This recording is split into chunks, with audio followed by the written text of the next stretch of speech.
the number one tool in there is to prioritize speed as a top value and priority of the team. So looking at what is the number one goal for us as a marketing team, and are we moving as fast as possible towards that goal? You know in your gut if the answer to that is yes or no. You don't need fancy dashboards or anything like that.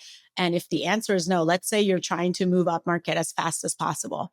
And then we say, okay, are we moving up market as fast as possible? If my life depended on this, like, would we be doing things differently? And if the answer is no, then you need to make some changes. And often that's a combination of restructuring, refocusing, maybe different type of technology. So the end customer experience and then speed remain the two principles that CMOs and marketing leaders can follow to set themselves apart from their peers. 1, 2, 3, 4. Exit. 5. I'm Jaleh Rezaei. I'm the founder and CEO of Mutiny. We help sales and marketing teams deliver truly personalized one-to-one experiences to their target accounts. It's funny because you started Mutiny in 2018. Mm-hmm. Did you see this, like, I mean, I don't know who did, but maybe I think about back to like my time at Drift as an example. I'm like, man, I wish we had some of the AI stuff that's available now back then. My house would be bigger. Yeah. And I'm just curious, like, you know, to talk to a founder who's in the mix selling this, you know, in the sales and marketing. I think this is the most exciting time to be a marketer, but I'm biased. I'm curious to hear what the journey you've been on with Mutiny since 2018 and kind of where the direction things are going. What the direction is that things are going in today for marketers. I definitely agree. This is the most exciting time to be building for go-to-market teams. But in general, just this is the most exciting time to be a founder because we just got this amazing technological innovation that is going to make everything 100 times better. And so, yeah, absolutely. I think it's a great time. To give you a little bit of context on kind of my story and how that connects to everything that's going on right now. I started my career in go-to-market in PMM at VMware, and I was working with the sales team, closing, $1 million plus deals. And that was a really interesting way of entering the go-to-market space because I didn't know anything else. I didn't know how the scaled version of everything was done, right? So what I did was we'd work with the sales team and we would research every single account. We would look at their earnings, announcements. We would look at their press releases. We would spend a bunch of time with the sales team to figure out what did they care about, what was important. And then we would translate that into one-to-one decks and ROIs and roadmaps and all that stuff, right? And then after that, I went to Gusto, and there, we had a really low ACV. And so we had to really lean into the scaled model. And so for me, it was this experience of I had to trade relationships for scale. And that's just sort of what I needed to do to be successful and reach lots of small businesses at Gusto. And I think that's kind of been the journey for a lot of go-to-market leaders. You could either do the relationship-centric one-to-one stuff that doesn't scale, or you could do the scaled version that is not great for the buyer and sales doesn't like it, but hey, you reach a lot of people, right? And so, I started Mutiny to fix that problem. I saw a lot of opportunities for how technology could help with that. But to your question of what's going on now, I think the way we're using AI right now has made that problem like 100 times worse. Because, and you know how this is, right? The V1 of any new technology is always very limited, right? We look at what are we doing today and then how do we apply that technology, right? Like when mobile first came out, Uber and DoorDash were not the first apps that were released, right? It was like the ruler app on your iPhone. And so I think when I look at what's going on with AI right now. That's a great example, by the way. It's like there was a flashlight app. Right? Yeah, totally. Now, like there's like a crazy parallel between what's going to happen with AI and SaaS, right? It's a good example. Right? You're a marketer. It's a good storyteller. Yeah. Yeah, totally. And so like, what are we doing with AI today? we've basically taken that scaled model, right? That I was familiar with and most sales and marketing leaders were using, and we've 100x'd it. More stuff faster, right? Hey, why have all these BDRs manually write emails? These kids are all out of college. Let's Yeah, it's automate them, crazy. right? Why write thoughtful content and blog posts? Like, let's just use AI to power out more stuff, right? And so I think the V1 of using AI in go-to-market teams has been very much about ourselves and our own efficiency, right? Like, how do I pump out more stuff faster? And I think if you look at the data, a lot of that stuff is backfiring. The outbound performance is down by 71%, according to the latest report from Bridge Group that I was looking at. I was looking at another report that came out where 50% of people were, if they can tell that they're getting automated, AI emails, they're less likely to recommend that brand. And I mean, it just kind of goes on and on. Like, we're starting to see the aftermath of just spamming everybody in the universe with more content. I mean, look at your own email, your own phone, right? I miss calls from my doctor because I can't pick up my phone because I'm getting so many freaking, robo BDR phone calls. It's crazy. I just was saying to my wife, I'm like, I'm going to change my phone number. And she's like, no, we just memorized your phone number. You can't change it. I'm like, no, we need to change this phone number. It's crazy. That's not a bad idea. I have tried to have my assistant remove my phone number from so many different databases, and it just doesn't matter. All day it rings. I can't pick it up. My email is the same thing. And so I think, if I'm in go to market, right, as a leader, these are not great trends, right? Because outbound used to be the primary way that we generated pipelines, especially in the enterprise, those larger accounts.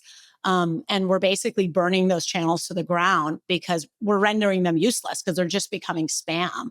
And so my point of view on the space is that we desperately need to refocus back on the buying experience and the buyers themselves. What do they want? How do we create a great experience for them? Like Jeff Bezos, I think, does a really great job of this with Amazon, right? Of if you want something to last for a long time, you have to focus on creating the best thing for the end customer. And I think when it comes to go-to-market teams, that's the buyer.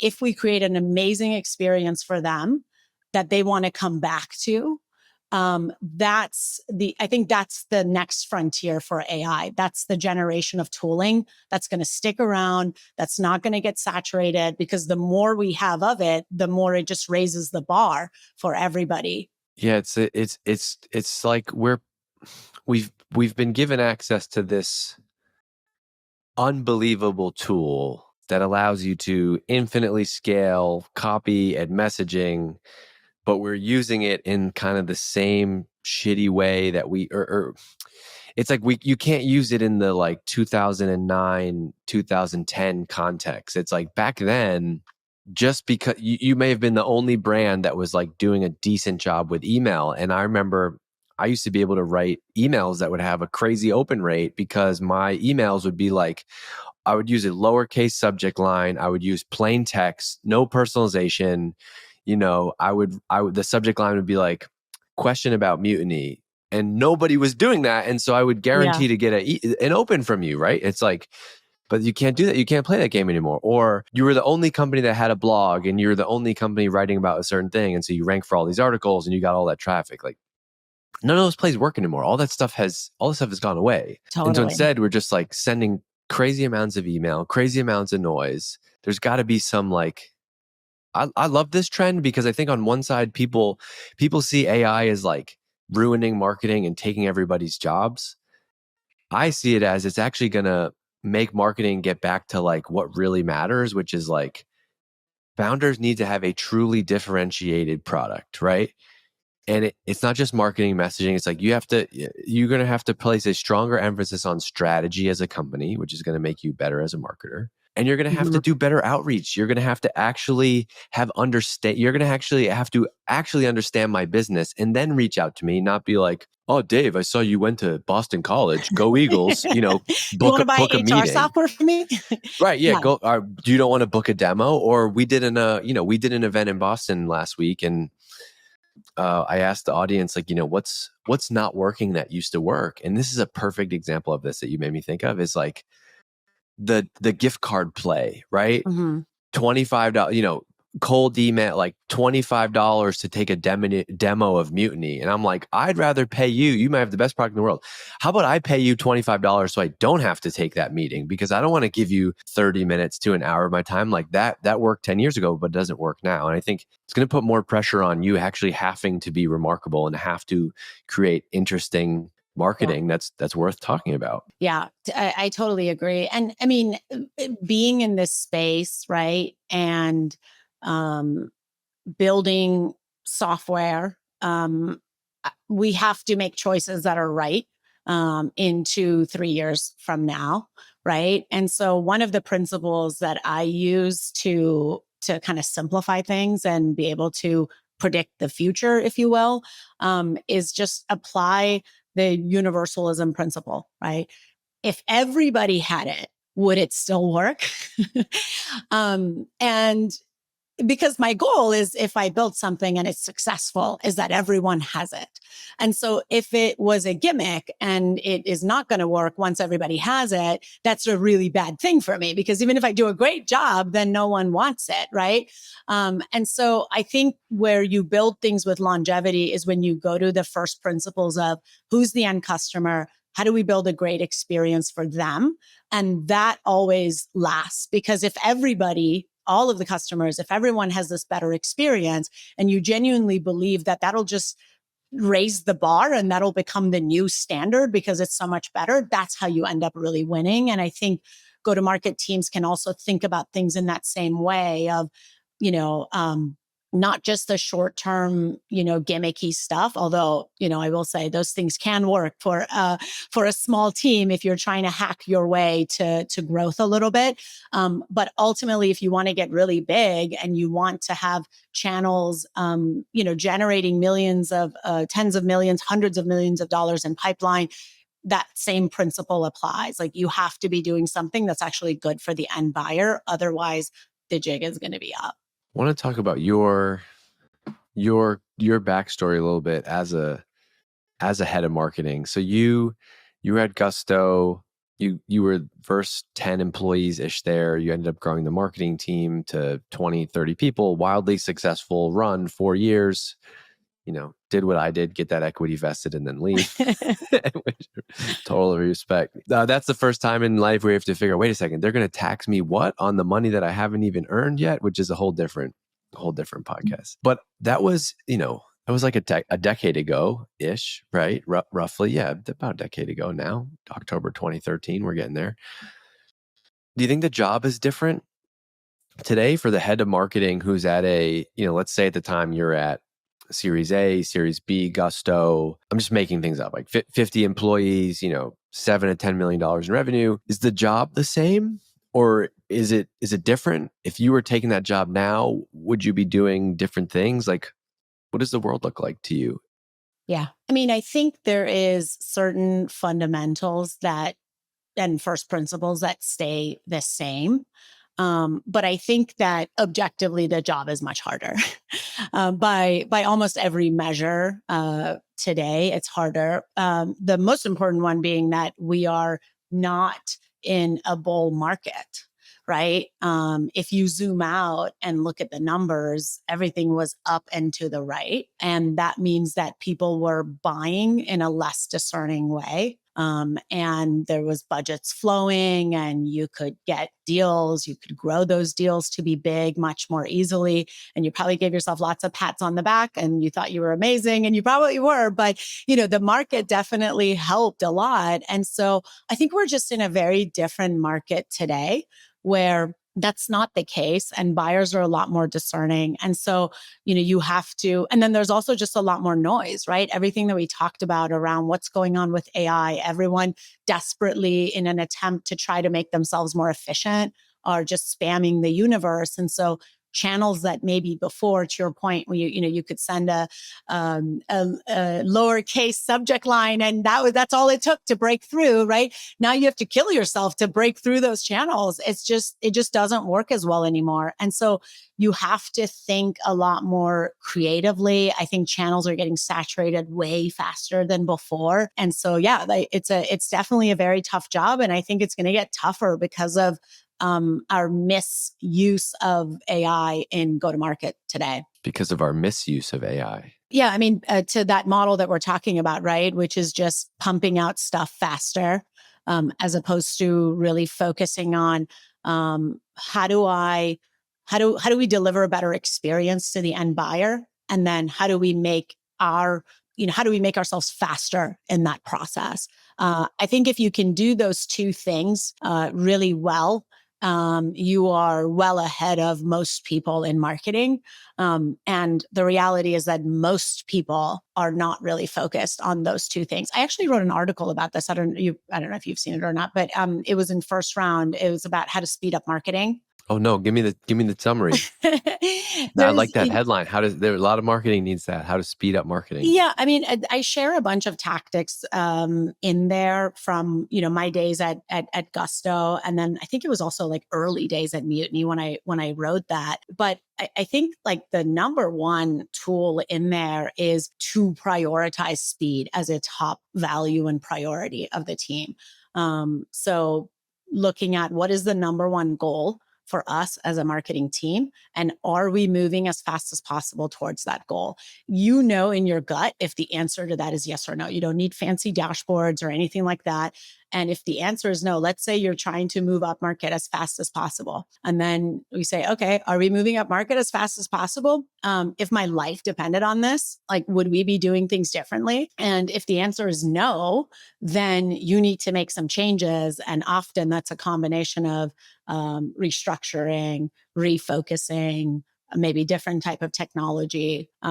So yeah, I mean, I think the end customer experience and then speed remain the two principles that CMOs and marketing leaders can follow to set themselves apart from their peers. Yeah, the speed one is a good one, but I love to go fast, and I often realize that through my own team and working with other people, the marketing team is often really busy and everyone is burnt out. And I never have doubt that it's not that nobody's working, right?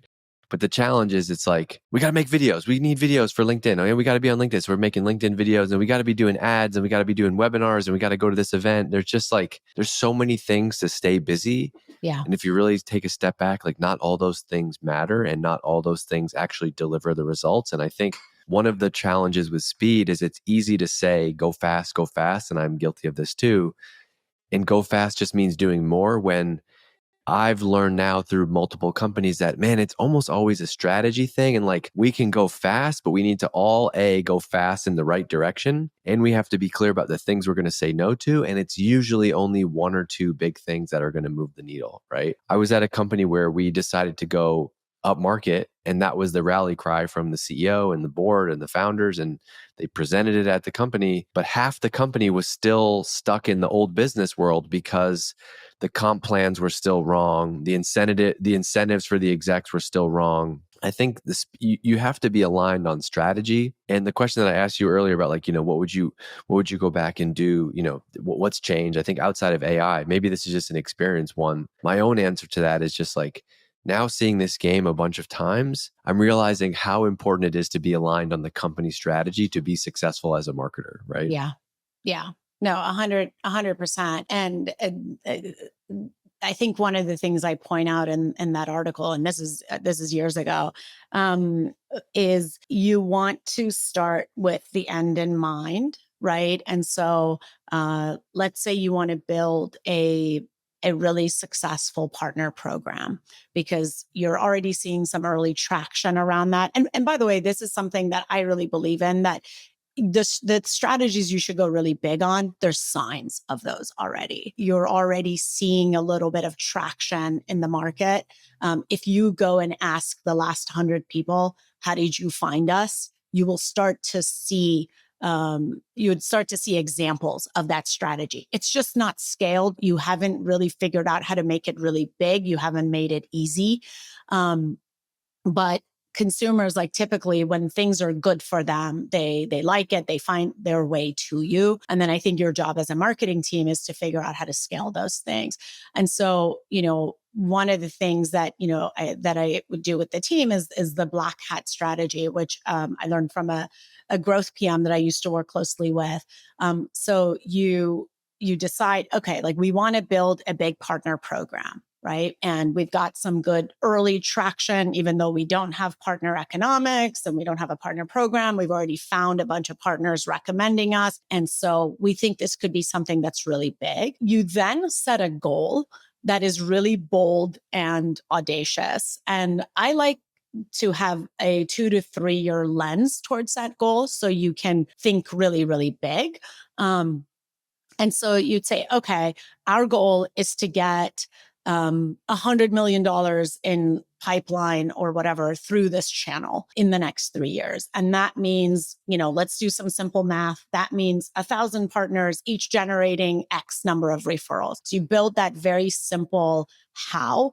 And then what we do with the black hat is we write down, okay, now imagine that we have failed at this goal. Like, it did not happen. We got maybe like at most 8 million in pipeline, even though we really tried hard. What went wrong? And then everybody writes down, okay, it could have been this and this and this. And then you synthesize that into a very small number of levers that actually matter for building the program. And so one of them might be like, there are not 1,000 partners, right? Like, how many times do marketing teams get something wrong because the TAM is off? Absolutely. How many times does Dave get something wrong because the TAM is off? Yeah, absolutely. Like, are we sure there's a market here? Absolutely. Yeah. Fundamental number one. Totally. Okay. And then, we need to get the economics of this has to be right relative to the alternatives for that partner, because it's not like they're just sitting on their hands, right? They're using something else. Like, we are replacing something else for them. So how does this fit in, and what does that look like? And so, it just gets you to write out the levers that are going to be really important. And then the speed comes in after that. So then speed is, okay, let's say we don't know if there are 1,000 partners, or we don't know if we can make the economics of it work for the partner. Then the speed comes from, okay, today's Monday. By Friday, I need you to close a partner. Go out there into the wild and close 1 partner, 2 partner, whatever we think is a crazy goal, but that gets you to work through that whole pipeline. And then when you do that, it's really scary, by the way. Whenever I would say that to our team, they would freak out. They're like, no. I need to build a deck. We don't even know what the model is. And I'm like, what are we Right. building a deck for? We don't even know if there's there, right? And so then you go and in the process of closing a partner, you validate your TAM numbers and you figure out how I'm going to pitch them, and you do some research. And so it gets you out of the basement, and it gets you into like prototyping and doing things. And it gets you to the truth a lot faster. So, I think when I say like you have to be fast, I'm definitely with you. It's not about running around like a chicken with its head cut off. You have to set that little bit of foundation. But the thing is, that foundation is a day's worth of work, right?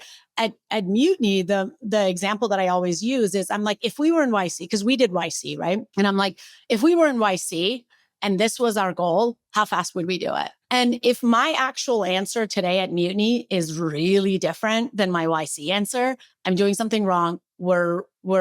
We're making a change so that we can get much closer to that YC speed. Nice. I love that. It's great to hear you elaborate on that, because I do think so often we get caught up in these loops of just like the default for any project is 3 months. Yeah, totally. Or no, we have to do it, and then it seeds the market, and then in a year or 2 years we see results.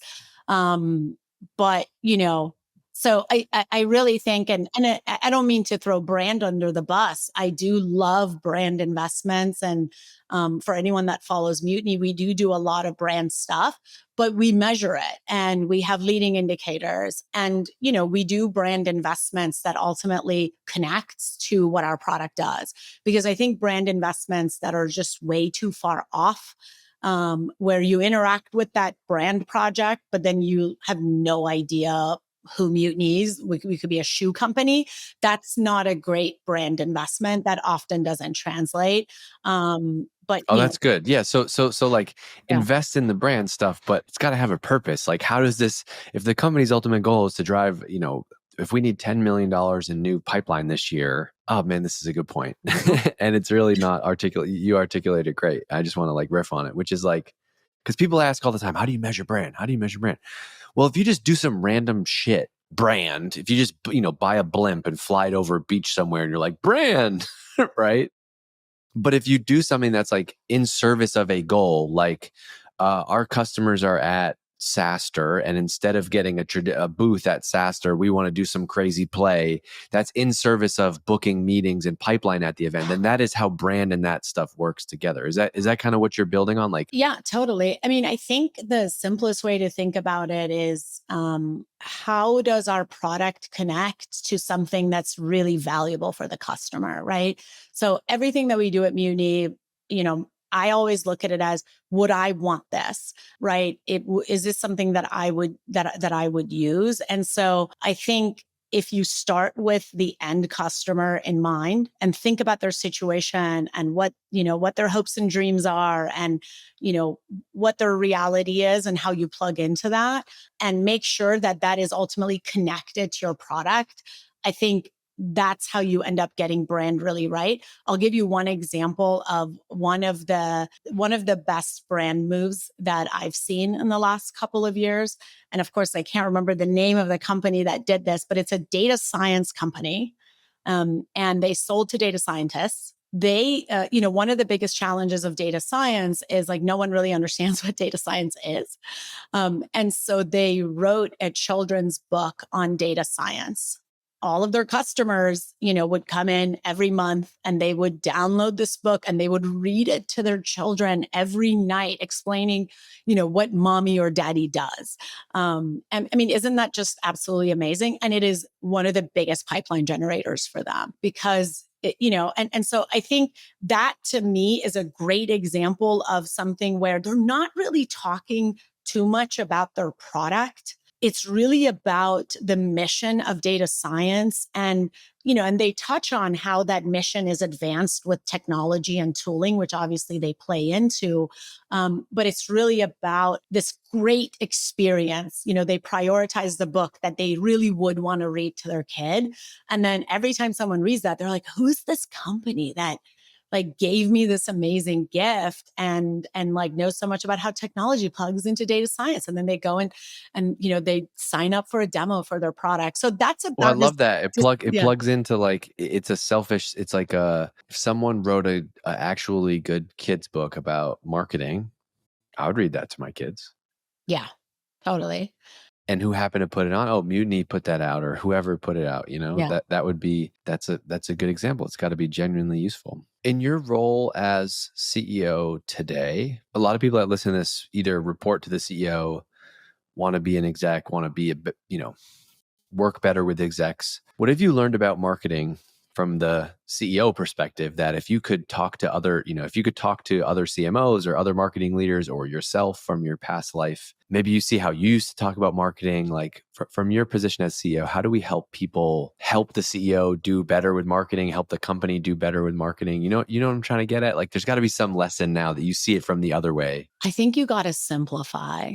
Marketers, there's a lot going on in marketing and there's just the sausage making. It's just really hard to connect with. And I think, engineers understand what salespeople do, because it's like you go talk to customers and you take their money, and it's simple. It's like you sell them our product, and in exchange, they give you their money. And I get that. And now we do that thousands of times, and that's how revenue is made. I think when it comes to marketing, we're all great storytellers externally, but we tend to just open up all of this complicated stuff, and no one understands what the hell we're talking about. It's like, oh, you got to do the brand, and then we warm up the account, and then there's the funnel, and then you score them, and then you move people down. And so I think you want to just get to a really simple story. How are you getting customers, and what are your top 2 to 3 investments for doing that? And why are you going to break through the noise when no one else does? So I think one of the trend where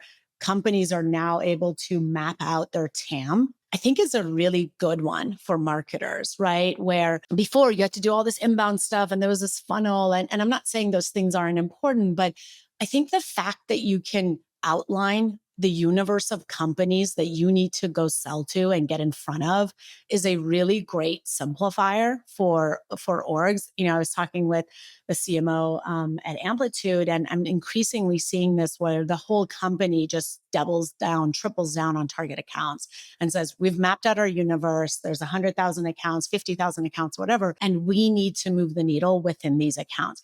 Now everything is simple. Salespeople care about accounts. Marketing cares about accounts.